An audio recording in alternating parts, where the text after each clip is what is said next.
मान्यवर नमस्कार, प्रणाम, जय श्री राम। आज मकर संक्रांति है। आप सभी को मकर संक्रांति की बहुत बहुत बधाइयाँ और हार्दिक शुभकामनाएं। कोरोना का ग्राफ भी बढ़ते जा रहा है, इसलिए सतर्क रहें, सचेत रहें, सावधान रहें। यूट्यूब चैनल असहिष्णु हिंदुत्व अर्थात इनटॉलरेंट हिंदुत्व पे आप सभी का हार्दिक स्वागत। मैं अधिवक्ता संतोष पांडे।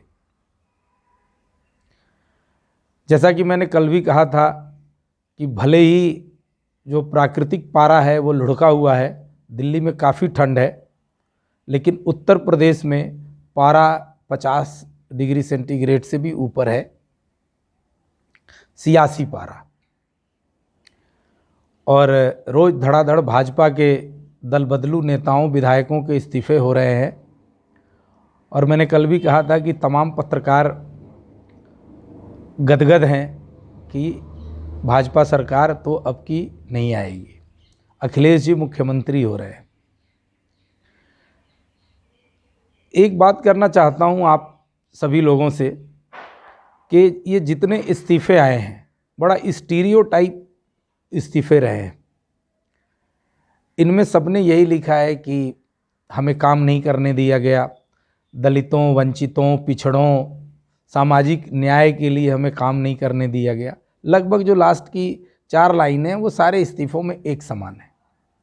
पर सबसे जो कमाल की बात है, पिछले 5-7 सालों में जो नैरेटिव बदला है भारतीय जनता पार्टी ने, चाहे वो कोई भी पार्टी हो, चाहे कोई भी दल बदलू हो, चाहे भाजपा में आए या भाजपा छोड़ के जाए, किसी ने अपने इस्तीफे में ये नहीं लिखा है कि मैं इसलिए भाजपा छोड़ रहा हूं कि भाजपा एक सांप्रदायिक पार्टी है, लोगों में वैमनस्य फैलाती है, जो पहले लिखा करते थे। जैसे हमारे माननीय नीतीश कुमार जी ने भाजपा से समर्थन वापस लिया था 2012 में, जब मोदी जी को प्रधानमंत्री पद के लिए उम्मीदवार नामित किया था भारतीय जनता पार्टी ने। लेकिन अब तो सारे ही मंदिर जाने वाले हो गए हैं, सभी राम परशुराम, कोई जनेऊ धारी बन गया है, कोई दत्तात्रेय गोत्रीय हो गया है, कोई देवी मंदिर जा रहा है, कोई देवता मंदिर जा रहा है। तो ये एक बहुत बड़ी नैसर्गिक जीत है भाजपा की और भाजपा के संगठनकर्ताओं की। और जो ये इस्तीफे हुए हैं ये उन डरे हुए लोगों के हैं जिन्होंने 5 साल मलाई काटा और अब जो है भाजपा का दामन इसलिए नहीं छोड़ रहे हैं कि उन्हें सपा की जीत दिखाई दे रही है, उन्हें अपनी हार दिखाई दे रही है कि भाजपा से चुनाव लड़के भी वो इसलिए नहीं जीतेंगे कि भाजपा ने काम नहीं किया, इसलिए कि उन्होंने अपने क्षेत्रों में काम नहीं किया है, अपने लोगों के लिए काम नहीं किया है। जिन जाति समूहों के नाम पर उन्होंने चुनाव लड़ा, चुनाव जीता, उनके लिए उन्होंने काम नहीं किया है। तो अब वो चाहते हैं कि समाजवादी पार्टी या बहुजन समाज पार्टी या जिसके साथ भी जुड़ें तो उनका वोट बैंक उनको सपोर्ट कर दे और वो फिर से मंत्री विधायक बने। और दूसरा जो कारण रहा कि भाई परिवार के लोगों को इस बारी भाजपा ने टिकट देने से मना कर दिया। और सबसे महत्वपूर्ण बात है जो मैं रखना चाहता हूँ, देखिए आज अगड़े पिछड़े के नाम की जो राजनीति, जो तथाकथित सामाजिक समीकरण या सोशल इंजीनियरिंग जो हो रही है प्रयोगशाला में, केमिस्ट्री के और फिजिक्स के, राजनैतिक केमिस्ट्री और राजनैतिक फिजिक्स में जो भौतिक विज्ञान और रसायन विज्ञान के जो वैज्ञानिक आए हैं नए चुनावी, इन लोगों ने जो ये सोचा कि भाजपा ने सबको इकट्ठा किया, यादवों को छोड़ के बाकी के जो पिछड़े अति पिछड़े वर्ग के लोग थे जो भाजपा से जुड़े, निसंदेह मैं कह सकता हूँ कि आज से 5 साल पहले ये स्वामी प्रसाद मौर्य, दारा सिंह चौहान या जितने दल बदलू उस समय दल बदल के आए और फिर अब दल बदल के दूसरी जगह जा रहे हैं कि इनके बाल बच्चों तक को टिकट भाजपा ने देने से मना कर दिया। और भाजपा से ये जो 30-40 लोग भी और भी जाएंगे, और वो वैसे लोग जाएंगे जिनकी टिकटें भी कटेंगी। सिटिंग विधायकों की जो टिकट कटने जा रही है, 60 से ऊपर ही विधायकों की टिकट कटेगी, जिसमें 10-12 जाली है। अभी 30-40 और जाएंगे या निकाल दिए जाएंगे, मतलब उन जिनको टिकट नहीं दिया जाएगा। तो स्वाभाविक है, वो हर साल ही होता है चुनाव में, जिसको टिकट नहीं मिलता है वो बागी हो जाता है अगर सीटिंग है तो, या निर्दलीय लड़ जाता है। सबसे जो इम्पोर्टेंट बात है, 2017 में 16 में जिस सोशल इंजीनियरिंग के तहत अमित शाह जी ने और मोदी जी ने, चूँकि अमित शाह जी ही इसके कर्णधार थे उस सोशल इंजीनियरिंग के, उन्होंने सबको इकट्ठा किया। और इन 5 सालों में आज इन नेताओं की भाजपा को ज़रूरत नहीं है। ज़रूरत थी, लेकिन जो इनकी हरकतें रहीं, कहीं ना कहीं इनको अल्टीमेटम मिल गया कि आपके बेटे को तो बहू को तो फलाने को टिकट नहीं दिया जाएगा, क्योंकि आपकी स्थिति ठीक नहीं है। और ये सुगबुगाहट इनमें इसी को लेकर के हुई। आप देखिए, ये कोई खिचड़ी 2-4-6 महीने से नहीं पक रही थी, ये सिर्फ 10 दिन 15 दिन के अंदर जब CEC की बैठकें होने लगी, जो कोर कमेटी है इलेक्शन की भाजपा की, और उनमें जब इन पे चर्चाएं चलने लगी तो चीज़ें तो लीक होती हैं, तो इनको अंदाज़ा तो लगना शुरू हो गया था। तो ये भगदड़ मची इन नेताओं की कि भाई अब तो हमें छोड़ के जाना पड़ेगा। पर इन्हें ये पता नहीं है कि भाजपा ने पिछले 5 वर्षों में ऐसा क्या किया। जिस प्रकार 2019 में मोदी के लिए 200 सीटें भी नहीं दे रहे थे इलेक्शन के पंडित और वैज्ञानिक जो चुनावी हैं, और वो मोदी जी की भाजपा और भाजपा के मोदी, इन दोनों ने मिलकर के 303 का आंकड़ा छू दिया। जबकि उत्तर प्रदेश में 71 सीटें नहीं आई थीं 2019 के इलेक्शन में। प्रदर्शन भले ही प्रभावशाली था, पर 2014 वाला दोहराव नहीं हुआ था। फिर भी सीटें बढ़ी, 282 से 303 हुई। अगर 71 आ जाती तो वो आंकड़ा भी 320 हो जाता। और जो चुनावी गणितज्ञ हैं ये मानने को तैयार नहीं है कि जो 6,000 रुपये की किसान निधि, मनरेगा के पैसे, आयुष्मान के पैसे और भी तमाम जो डायरेक्ट पैसे जो जा रहे हैं गरीबों के, पिछड़ों के, वो इन नेताओं के काबू में नहीं है। जो मकान बना के दिए, उज्ज्वला में जो गैस सिलेंडर मिला है, मैंने खुद अपने गांव में देखा है। कोई भी व्यक्ति जिसे गैस सिलेंडर कनेक्शन दिया गया, वो ये शिकायत करता मिल रहा हो कि हमें अब गैस सिलेंडर खरीदने में 600-700 रुपये देने पड़ते हैं। वो खुशी खुशी 600-700, क्योंकि उसको आदत लग गई है, धुएं से मुक्ति मिल गई है। उसे भी पता है कि हमें फ्री में नहीं चाहिए ज़िंदगी भर। ये भले ही टीवी पे बैठ के जो बकवास करते रहते हैं पैनलिस्ट कि साहब ये तो इन्होंने गैस सिलेंडर तो दे दिया, पर अब तो सिलेंडर 1,000 का मिलता है, गरीब कहाँ से खरीदेगा। अरे गांव में जा कर के देखो पैनलिस्टों, मैं खुद गांव का वासी हूँ। हर आदमी खुश है जिसके घर में गैस है, जिसके घर में शौचालय बना हुआ है। जो महिलाएं ना सड़कों पे बैठती थीं रात के अंधेरे में और सुबह के अंधेरे में, आज कम से कम उन महिलाओं को एक सम्मान मिला है। जाके कहीं भी गांव में पूछोगे ना, तो अनपढ़ लोग ये कहते हैं हाँ जी मोदी जी को हम देंगे वोट। उन्हें नहीं पता मोदी जी योगी जी, वो कहते हैं, तो पूछने पे कहते हैं भाई योगी जी। अरे यार एक ही बात है, मोदी योगी एक ही बात है।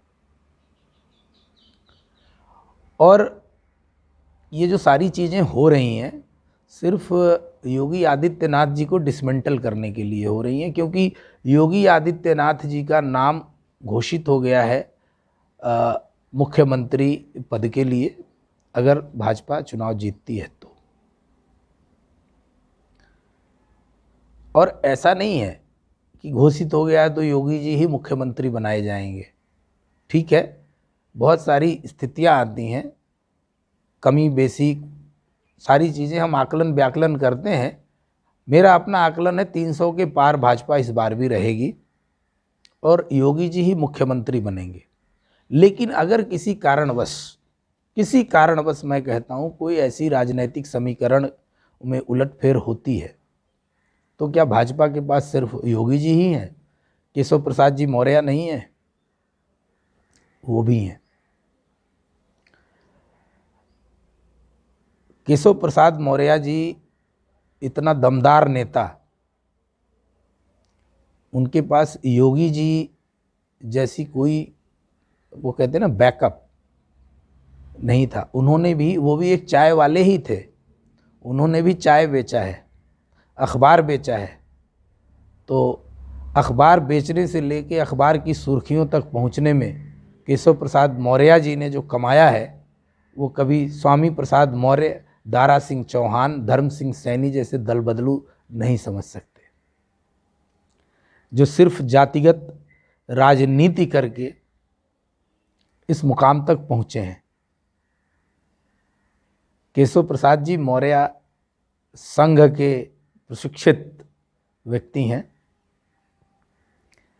और आदरणीय योगी आदित्यनाथ जी महाराज तो खैर सन्यासी है ही हैं। मैं इसीलिए ये तुलना मैंने की है कि अगर हमारे पास अर्जुन है तो हमारे पास कर्ण भी है।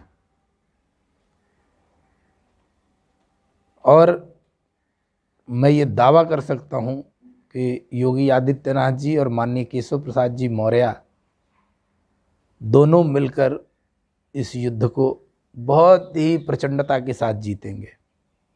और जो भाजपा के केंद्र सरकार की या भाजपा के राज्य सरकार की जो कार्य प्रणाली रही है एक एक घर तक पहुंचने की, उसका अंदाज़ा शायद टीवी पे बैठे पैनलिस्ट पत्रकारों को, यूट्यूब पे छापने वाले जो आंदोलनजीवी पत्रकार हैं, उनके बस की बात नहीं है।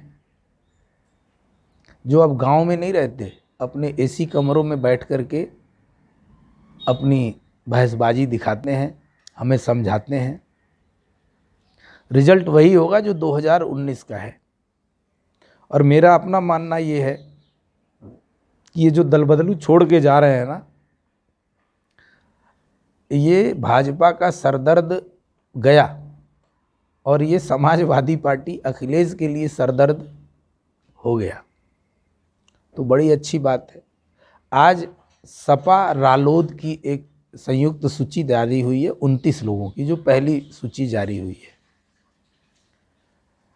80-20 वाले फार्मूले को जिसको योगी जी ने कहा था, इन्होंने उसको सत्यापित किया है। आप उस लिस्ट को देख लीजिएगा और आपको पता भी चल जाएगा। और जो कुल लिस्ट होगी 304 सीटों पे, 403 सीटों पे, समाजवादी, रालोद, सुभाषपा, स्वामी प्रसाद मौर्य, फलाना ढिकाना, आप उस लिस्ट में देखिएगा कि योगी जी ने जो बात कही है वो 80-20 की ही बात की है। और जो लोग ये कहते हैं या कह रहे हैं कि योगी जी ने ये 80-20 की बात क्यों की, अगर उन्हें अपने विकास पे, अपने एक्सप्रेसवे पे भरोसा था तो उन्हें 80-20 की बात करनी ही नहीं चाहिए थी। भाई साहब, मैं सिर्फ एक प्रश्न पूछना चाहता हूँ कि 80 वाले तो 20 वाले का समर्थन करते नजर आ रहे हैं, लेकिन क्या एक भी 20 वाला है? एक भी? आप इंटरव्यू में पूछ लीजिए 20 वाले से कि भाई मोदी कैसा है, योगी कैसा है, आप गाली देते ही सुनेंगे। इन्होंने तो बर्बाद कर दिया, ये कर दिया। ये नहीं कहते कि हमें कोई नुकसान पहुंचाया है, पर देश के लिए बहुत ही बेकार हैं, बुरे हैं। एक बार भी कोई मोदी योगी को इस 20% वालों में से किसी ने एक बार भी प्रशंसा की हो, इक्का दुक्का अगर किसी को छोड़ दें आप व्यक्तिगत संबंधों की वजह से, तो बात अलग है। नहीं तो किसी एक ने भी एक निरपेक्ष भाव से कभी योगी या मोदी के किसी भी कार्य की प्रशंसा की हो। लेकिन 80% वालों में कम से कम 40% ऐसे मिलेंगे जो 20% वालों और 20% वाले नेताओं के पीछे पीछे पीछे पीछे लगे रहते हैं और मोदी योगी को दी जाने वाली गालियों को अमृत की तरह आत्मसात करते हैं। लेकिन ये मोदी योगी भाजपा संघ का ही जलवा है। फिर मैं कहना चाहता हूँ आखिर में कि ये सारे लोग मंदिरगामी हो गए, ये सारे लोग हिंदुत्वगामी हो गए। अब अपने को हिंदू बताने का इनमें जोर शोर से प्रचलन बढ़ा और उसका एक बहुत ही प्रत्यक्ष प्रमाण है जो अभी इन दल बदलुओं के इस्तीफे आए हैं। किसी ने ये नहीं कहा कि भाजपा एक सांप्रदायिक पार्टी है, भाजपा हिंदू मुसलमानों को लड़ाती है, या भाजपा के इस 5 साल के शासन में कोई दंगा फसाद हुआ, सांप्रदायिक सौहार्द बिगड़ा सॉरी, इसलिए मैं पार्टी छोड़ के जा रहा हूँ। सिर्फ इसलिए कि भाई दलितों, वंचितों, पिछड़ों के लिए इस पार्टी ने 5 साल में कुछ नहीं किया। भैया 5 साल बाद पता लगा आपको कि कुछ नहीं किया। कोई श्रम मंत्री था, कोई फलाना मंत्री था, कोई ढिकाना मंत्री था। आप अपना रिपोर्ट कार्ड दिखाइए कि आपने क्या किया। आप उसी समय इस्तीफा दे देते कि भाई आपने कोई योजना रखी और नहीं काम करने दिया, तो आप उसी समय इस्तीफा दे देते। नहीं साहब, क्यों देंगे? सरकारी गाड़ी, बंगला। और एक बात बताइए, आप सबके इस्तीफे आने कब से शुरू हुए? 10 या 11 तारीख से। आज 14 तारीख है। 10 तारीख को या 9 तारीख को चुनाव का जो है घोषणा हुई, आचार संहिता लागू हो गई। जिस दिन आचार संहिता लागू हुई, मुख्यमंत्री से लेकर के कैबिनेट का एक एक सदस्य, विधायक जो भी है, वो सारे लोग, एमएलसी, एमपी, आप देख रहे हैं ना कि कोरोना वाले जो टीके पर से मोदी जी का नाम उड़ा दिया गया, फोटो उड़ा दी गई। तो इसका मतलब उस प्रदेश में कोई भी व्यक्ति किसी भी संवैधानिक पद पे नहीं है। वो सिर्फ कोई कामकाज रुके नहीं, जिसे कार्यवाहक बोलते हैं कि भाई अंतरिम सरकार काम कर रही है जब तक कि रिजल्ट ना आ जाए और अगला शपथ ग्रहण ना हो जाए। और आपने इस्तीफा किस बात से दिया, मेरे को तो ये समझ में नहीं आया। मतलब मैं कानूनविद हूँ या नहीं हूँ, इस पर मुझे बिल्कुल कोई मतलब ये नहीं है, घमंड की मैं बड़ा वकील हूँ और कानूनी ज्ञाता हूँ। लेकिन मैं इतना ज़रूर जानता हूँ कि जिस दिन आचार संहिता लागू हो गई, उस दिन से आप वैसे भी मंत्री नहीं रह गए, विधायक नहीं रह गए, तो आपने उसके बाद जो है इस्तीफा देना क्यों शुरू किया? किस बात का इस्तीफा भाई? आप सीधे घोषणा करते कि मैंने भैया पार्टी छोड़ दी, मैं तो अब अपना अलग से लड़ूंगा चुनाव, चाहे समाजवादी पार्टी में जा रहा हूँ। आपने इस्तीफे का ये जो एक प्रपंच रचा, अपनी समझ में तो नहीं आया। बाकी मकर संक्रांति की पुनः बहुत बहुत बधाइयाँ, धन्यवाद, प्रणाम, जय श्री राम। यूपी में न साइकिल, न हाथी, न हाथ। याद रखिए, फिर से यूपी में होंगे योगी आदित्यनाथ। जय श्री राम। और पुनः निवेदन करता हूँ, मेरे इस चैनल असहिष्णु हिंदुत्व को अधिकाधिक सब्सक्राइब करें, वीडियो को लाइक करें और अपने कमेंट से नवाजें। आपका बहुत आभार होगा। धन्यवाद।